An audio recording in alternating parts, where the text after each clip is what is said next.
Okay, we're going to tighten up our rod bolts. They sat overnight. That's okay if they do that. I'm going to rotate a cylinder up here. Anybody guess why I've got a magic marker? I looked up my spec. These only go to 25 foot-pounds. I've set my wrench to 25. I'm going to do it one time, cinch them down, and that's it. I'm going to do a little bit and a little bit. I'm not going to crank one side down. I'm going to crank them down until they get equal.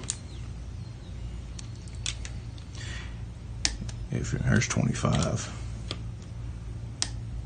There's 25. Okay.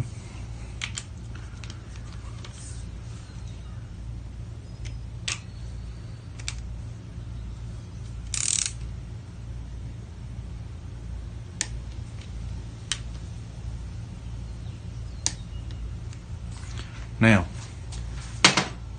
here's where I've got a marker. I'm going to put an X.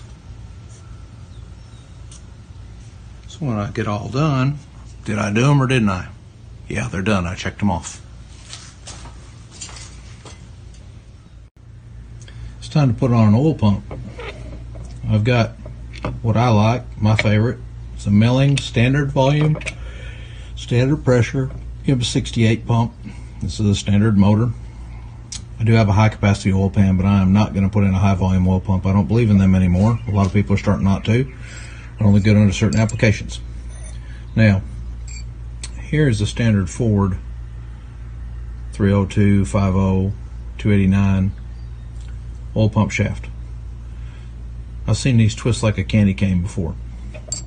Almost everybody goes to a thicker one, same size on the ends but bigger. This came in another milling pump I had. You can order them special. It's a milling. It's a lot different metal. You can feel it by weight, and the tensile strength of it is a lot stronger. And ARP makes the best ones you can buy for the money and put in. Most everybody puts in an ARP rod. This is real similar. I'm going to put this one in. I think it'll be just fine. The heavier your oil, the thicker your oil on a high volume oil pump is when you twist these when they're cold. You notice this has got a clinch nut washer set. It's got an arrow. Arrows, dots, notes that mark something on the engine. Almost always on an engine mean up, top, or forward, front of the engine. This means up. Our motor's upside down. This part goes in here.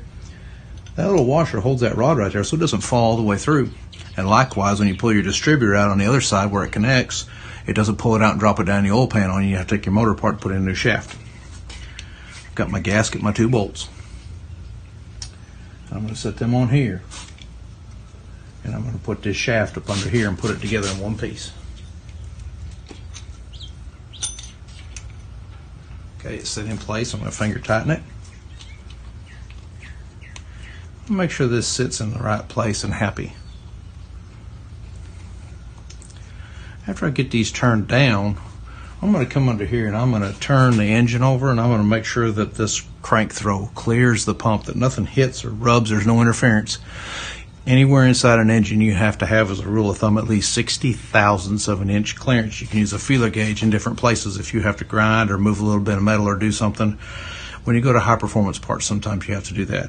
Typically on a stock you don't, but always check. And always check to make sure these are tight and it was assembled properly before you trust it and put it in. Some people take them apart and tolerance them. That's a good idea too. Oil pickup tube. Use the original bolts.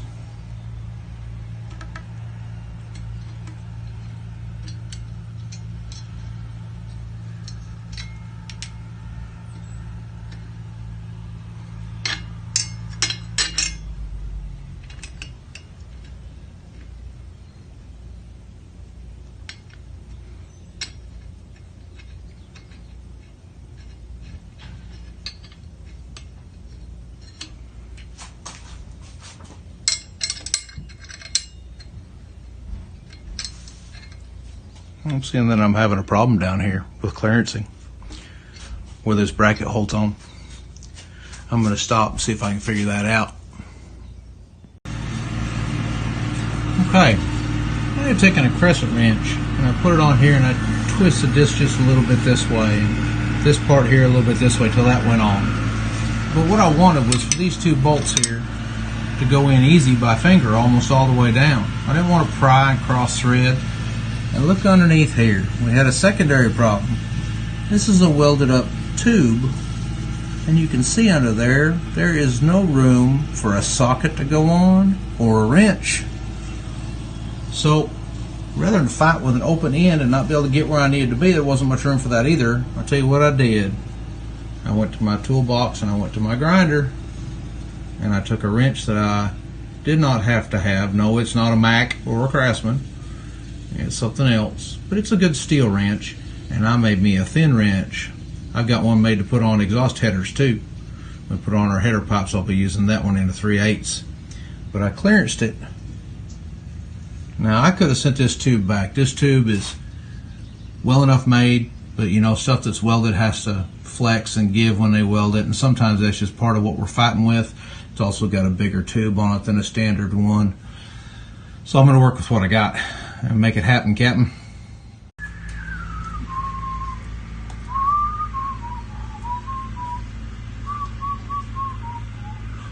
Uh-oh, you caught me. I'm sitting here playing with Play-Doh. I'm supposed to be building the motor. What am I doing playing with Play-Doh? I guess I needed a minute to get back to my childhood. Anyway, here's something to think about. I wonder where this is going to fit in the bottom of the oil pan. I've got some concerns about it fitting in the right place, doing the right thing. So I'm going to take some Play-Doh and I'm going to put a piece of ceramic plastic over this. I'm going to put a ball of Play-Doh on this. I'm going to set it there like that, and then I'm going to put the oil pan on and push it down without a gasket, which would be a little tighter than it would be with a gasket. I'm going to take it off, see how thick the Play-Doh is. That gives me a clearance of how far this is from the bottom of the oil pan. Make sure I've got it just right. So don't forget to play with your Play-Doh. Uh-oh. When I put the pan on, over here on this side, I noticed the pan was rocking a little bit, and it wasn't quite touching the gasket surface. It was sitting up on this oil thing, and looky here, my Play-Doh. I'm going to be able to pull this off here and give me a form. Okay. Now, I'm going to set this over here. This piece here is supposed to keep this off the bottom of the pan and give us that much clearance. That's this company's design. I've got another one over there with my fancy Moroso pan. It's built a little bit differently, and they don't count on this. And theirs measures out beautiful. It's 3/8 of an inch off the bottom. So this is holding the pan up from the bottom. If this is too close to the bottom of the pan, the oil can't get under it to get sucked up in it at high velocity and at high speed. And then we'll do what's called cavitation, where the oil cavitates and won't flow in there. If it's too far away, we might not be able to get oil off the bottom of the pan if there isn't enough down there at high RPM running down the road going super fast, and it's not draining from the top of the motor down quick enough. You got to have enough oil that it can pick it up in a corner and with the oil's pulling on one side and under lots of different circumstances. We need to make sure this is right. I'm going to take a little time. I'm going to work on this bracket, and I'm going to bend this and see if I can't lower this down just a little bit. And I'm going to make sure I don't crack the welds on it. We're going to look at this real quick here. We can see right there where that little rib was touching the pan. It was just smashed all the Play-Doh out of the way. But the other part, get this out of the way, the other part's not too bad a gap. It's a pretty good tolerance like they've engineered this to do. But I'm going to get me just a little bit more. This is a 7.5 quart pan. It's going to have plenty of oil in it, and I want to make sure that we don't cavitate the oil. Okay, no rock. Smooth fit all the way around.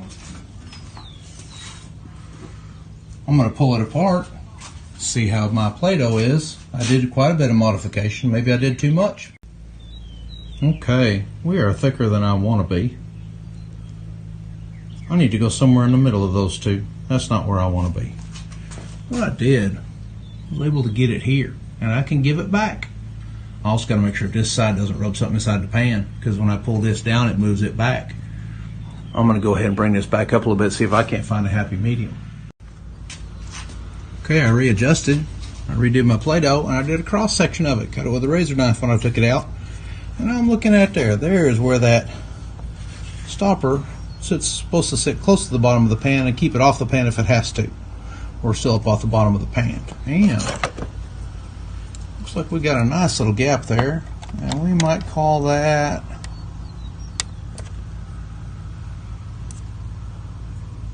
0.4 inches. 0.375 would be 3/8, I think. Okay, let's go through and do a real quick checklist. So we got everything done on the bottom end. We got pistons in. We got rods connected. We got rods torqued. Remember, I put an X on them because I wanted to make myself a checklist. My main caps, by the way, also have a red mark on them too. I got those torqued and done for the final setting. We are not ready yet because we don't have a rear main seal in. I've got the rear main seal in hand, and I'm not ready to put it in because I need to take it off this motor to do that, or I need to reposition this part to get to it, put it in very concentrically and very nicely. That's when the rear main seal leaks, that just ruins everything, makes it a darn it day. So I'm going to say the bottom end's done, and I am not going to put the oil pan on yet in the gasket because I don't have the front cover on, and that encompasses part of that. Okay, so we're going to work on the front cover and the water pump, but what we are going to do is turn this motor over the other way, and when I stop doing something, I'm going to cover it with a nice clean towel or a trash bag and let it breathe from underneath so that it doesn't rust and I can keep it clean and free contaminants. We are almost to the exciting part of the cam. Everybody wants to talk about the cam. Well, we're going to do the cams in a little bit. I don't have my white lab coat in yet. I'm still waiting on UPS to deliver that, so I'm not sure I know what I'm doing with cams yet. But I want to talk about engine purpose, okay? Here at the back, you might see two engine cams sitting up on the end on my workbench. And if you'll notice real close, I got some boxes down there too with more in them. Remember I talked about saving parts, okay? This engine that we're building right here is a little budget motor. And we want to put a little bit of a warm cam in it, get some good mileage, get some increase in power over what it gave factory. We talked about that little 444 cam and how weak it was. Now, what about this engine over here that I'm working on? This engine goes in my 62 unibody. It's going to be groovy, and I like it. But the heads are different, the clearances are different, and I can put a big cam in that one. If I put a big cam in this one, I'll destroy it. And it's not just because of the horsepower, it's because of clearances. So I'm going to talk about that a little bit today. I'm going to maybe dumb this down a little bit, and I don't mean to be condescending in any way, because sometimes it's just hard to figure what exactly goes on in an engine. But here's the camshaft that we took out. We measured that, and we talked about the lift and how this bump opens the valves. It goes through the rocker arm and pushes open, and we'll go through all that when we assemble and explain it. But when these valves open up, here's the head and here's the valves. When they open up, that piston is sitting right up here against this surface. And those valves are going to open when it's there or when it's on its way back down the bore. And these valves can't hit the piston. It's called piston to valve clearance. And you've only got so much room in an engine to get by with that. You can get some really super special fancy heads and have the valves recessed and have pistons that have great big reliefs cut into them. You can get away with 700 lift on that one. But on this stock one here, we can't. That's just not the way it's made. And I've upsized the valves just a little bit. I've also decked the head, taken 30 thousandths off the head, which actually shortened this closer to the piston. Let's take a look at the piston in the block. Here's our engine, and here's a piston that's at top center. When it gets up there to top center, and that head's laying down along there, and those valves open up, these are called eyebrows or valve release, and that's a little bit of room for that valve to open up as it chases that piston back down the bore so it doesn't contact it.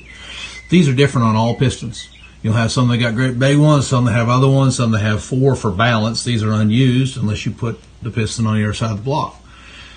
So what the idea is to get room for the valve to open and clear this and get as much lift as you can out of a cam and let as much air in as you can without touching.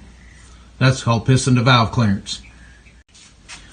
Okay, so we know that this cam worked in this engine originally with this amount of lift on the lobes and heads and valves similar to this. But we don't just want to guess, okay? First thing I'm going to do is I'm going to replace this cam because I'm going to do something a little bit more. You don't have to. You can reuse the stock cam if you want to. But remember what I said about saving parts? And this engine had very, very, very little wear and miles on it. So I have labeled this cam. And it's actually a GT40 cam. It's a little bit bigger than some of the other cams that Ford produced in the trucks and the Lincoln Town cars and stuff like that. And I'm going to set that cam aside. I'm going to oil it up with some preservative oil. I'm going to wrap it up in some newspaper. I'm going to put it in one of these boxes and put it on my shelf. Because what if I'm in a pinch sometime and I need a good cam that has a kind of a stock lift for a little 302? This would be better. Bird in the hand is worth two in the bush. So we're going to hang on to that. And I'm going to set it aside and store it. Okay.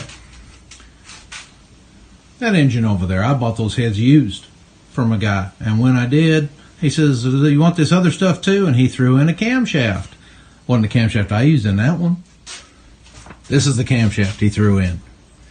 And you'll hear people talk about these with Fords. This is an alphabet cam. This is the E303 cam. It's stamped on the end and marked.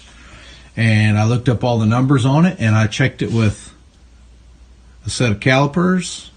And I made sure that things were kind of congruent. It's not real worn. It does have some wear on it. But you know what? It's a cam, and I didn't have to pay for it, and they're upwards of $300, some of them. So I'm going to use this cam in this budget engine. And part of the reason is fun with math, fun with math. I've got all the numbers here for it. I've written this down now. We can go into this in depth, but maybe on another build we will. But basically what I need to know is, how far do these valves open? What is the lift? And it's 0.498 inches. Remember that original cam we had was 444. Okay? And then the duration on this one is 220 per valve at 50 thousandths lift. That's the important place to measure it, is at 50 thousandths lift. And the intake center lines, or the stagger of these lobes, is 110 degrees. How these lobes interact with each other. So that's important. So what I need to know basically before I can put this cam in, before I start to use it, is if this opens the valve more with more lift, how far does it open this valve? And how does it interact with this piston in this spot right here? This spot right here, that valve's going to open against that cut, and it's going to be very, very close. The tolerances on these are more than you would ever believe. What we need to have is the distance in here between the valve being open and the piston that's being chased down the bore as the engine's rotating, and that valve comes close at the closest point to it. We would like to see 100 thousandths clearance. That's not always what happens, but there certainly is a minimum. Now there's going to be a whole lot of math we got to figure in on that. It's going to be some rocket science going on and some slide rule stuff, but it's not that hard to figure. And it also means that at some point when we check this and make sure, we're going to check it physically with it all assembled with a trial spring, and we get to use our Play-Doh again. Oh boy, I was searching for lifters that I wanted to use in this engine, and I had some that were in a car I had some time ago, and you can see they're getting pretty worn here on these surfaces that ride up and down in the bores. I was a little concerned about that, and I put them in the bores and I moved them around to see how much play there was, and then I took the other set that came in the engine and I put those in the bores, and they seem to fit a lot better because they have very, very few miles. These, however, have a stronger internal spring for some reason, and I don't know why. I took them apart and cleaned them. I took apart the other ones and cleaned them, and I've got a third set here I was looking at that I can't seem to get to clean up inside. They've had a lot of sitting time, and they're corroded, and they're not moving free inside.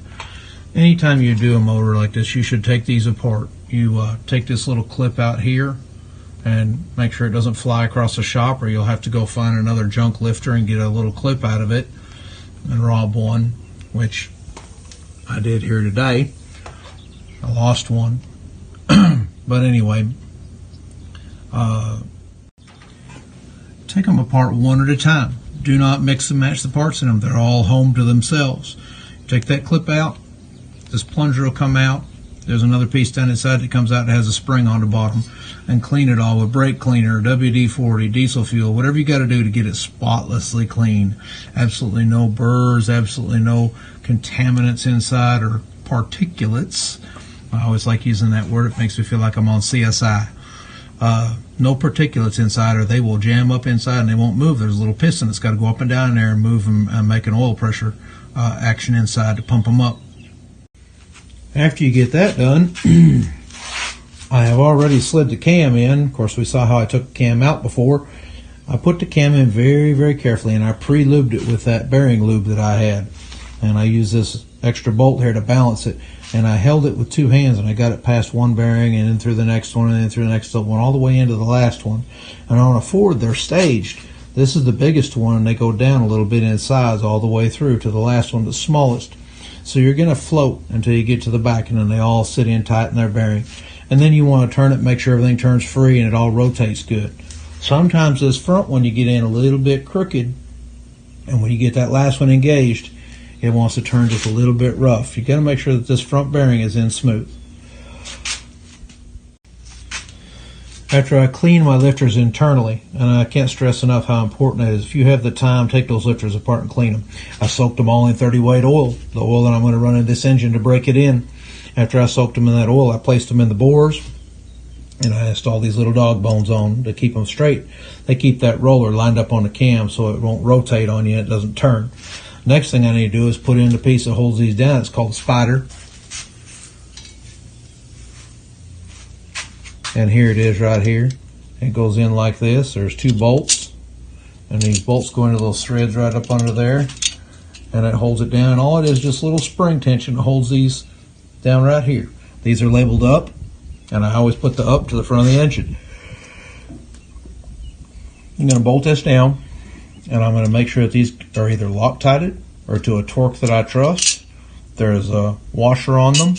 Acts kind of as a lock washer. It's a lock washer, so you really don't have to Loctite them down. If you tighten that down to a reasonable amount, say 15 pounds, 18 pounds, it's going to hold and stay where it's supposed to.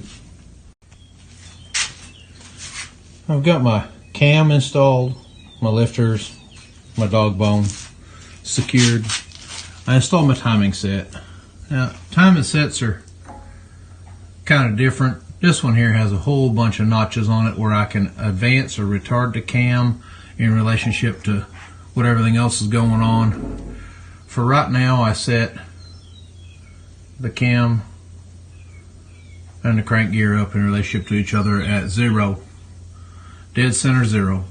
I'm going to put a degree wheel on, and we will talk about that later, and I'm going to check that after I assemble the heads and get stuff on and make sure that this is true 0.